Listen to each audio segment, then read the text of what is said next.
and gentlemen, welcome to Marketing Monday. I have a very interesting story for you today about Netflix. And you may have heard this one, giving an unproven director a bunch of money who then punted it on stupid things. And I thought everyone's already covered this. What more is there to say? But as I looked into it, there is so much more to this story than got told. And so I figured you guys might want to know the whole truth of this insane saga. And it all starts back in 2018, the before time. And this man is our key character, Carl Wrench, relatively young, unproven director. And this guy, he's known around town as a little bit of a quirky dude, a little bit of a weirdo. He would tell people that he grew up in Africa and that his father was a spy, when it turns out he grew up in Bakersfield and his father was a corporate accountant.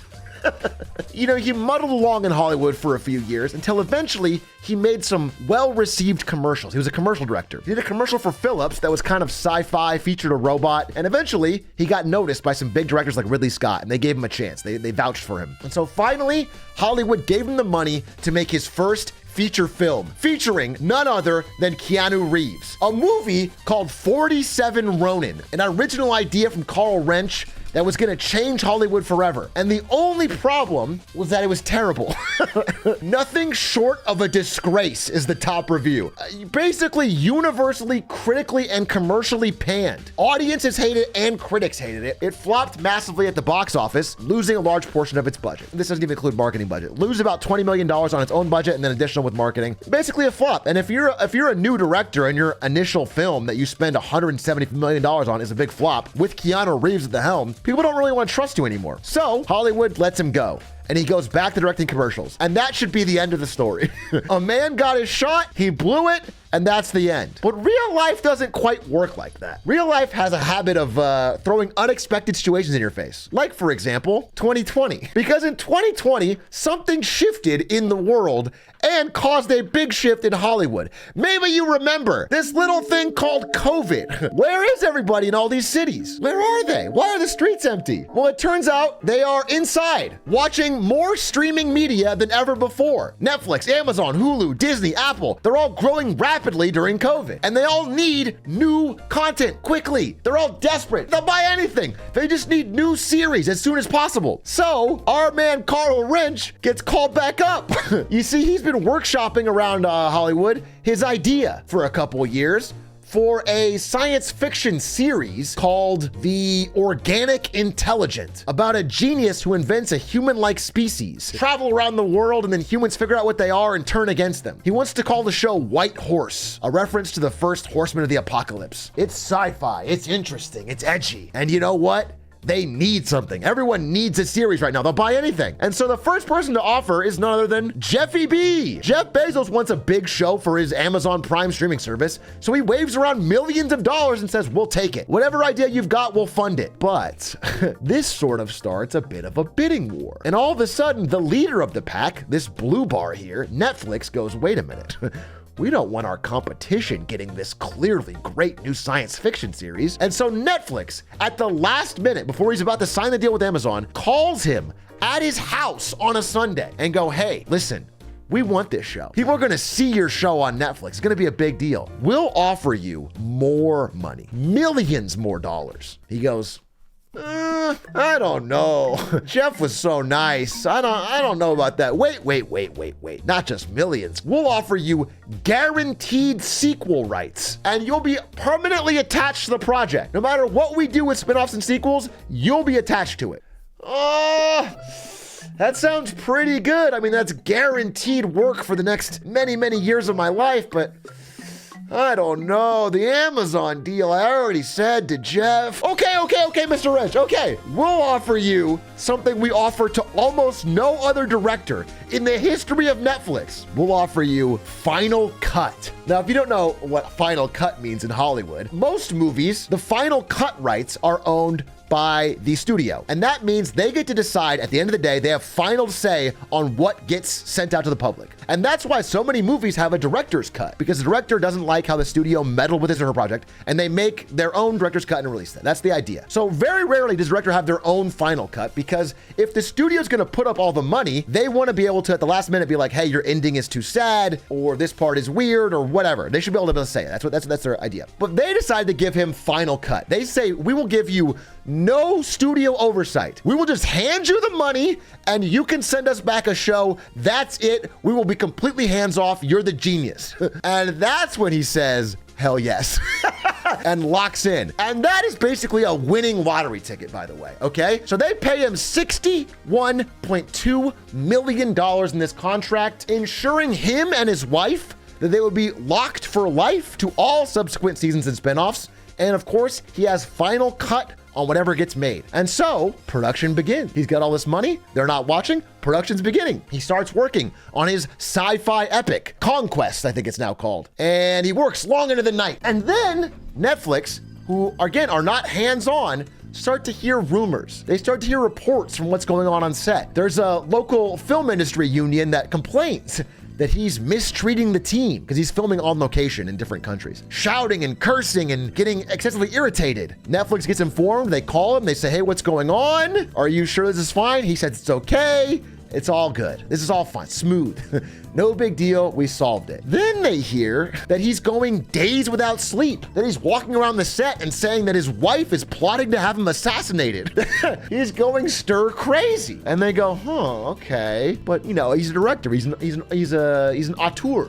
They're all a little crazy. They make great art. Then he says he has discovered COVID-19's secret transmission mechanism, and he can predict lightning strikes.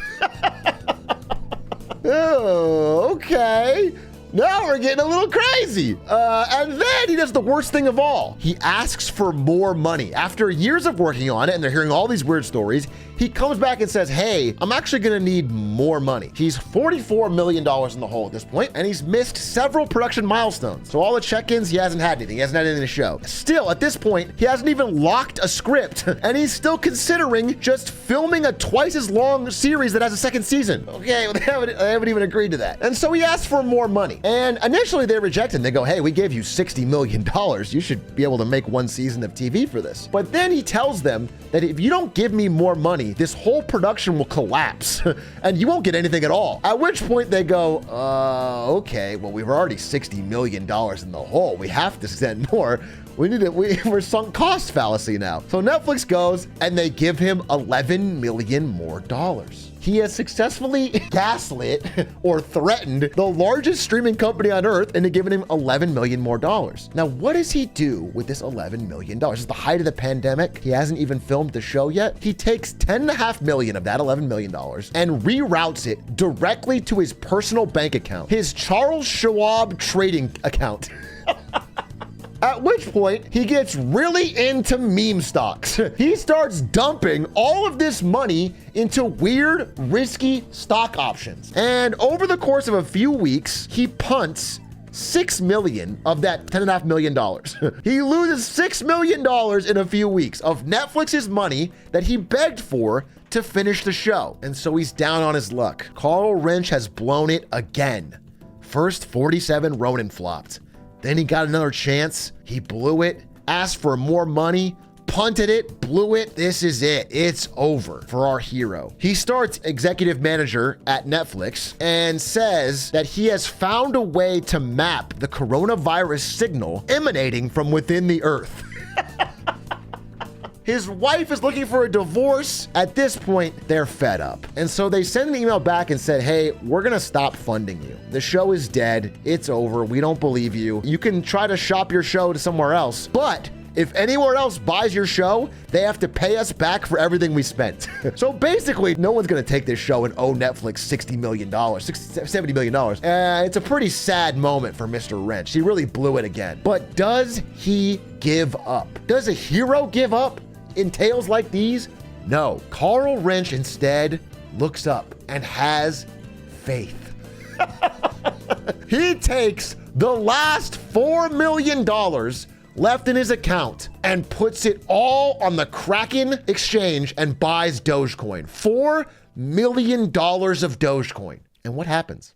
It goes to the fucking moon! All of a sudden, this Doge is barking. Within a few weeks, maybe even a week or two, he has turned $4 million to $27 million. To be clear, this is where he bought and this is where he sold. He might be the single greatest Dogecoin trader in history.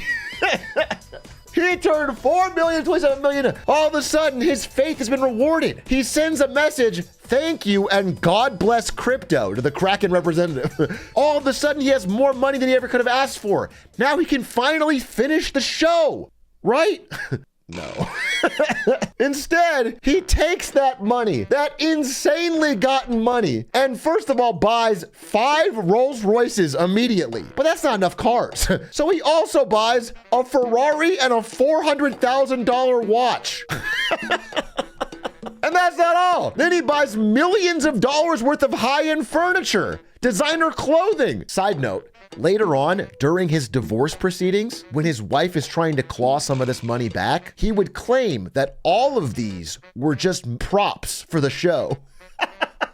He would claim that all of these cars were props for what he was eventually going to create with the show. Pretty clever. If you've heard this story, you probably only heard the Cliff Notes version, that the guy took Netflix's money, bought Doge, made some money, and then got sued. But the truth is, the ending of this story is so much more twisted, because there is a lawsuit between Carl Wrench and Netflix going on right now. That's why this story is all over the news. But what they don't tell you is that the lawsuit is not from Netflix to Carl. It is from Carl to Netflix. He is suing Netflix, claiming they owe him $14 million more dollars.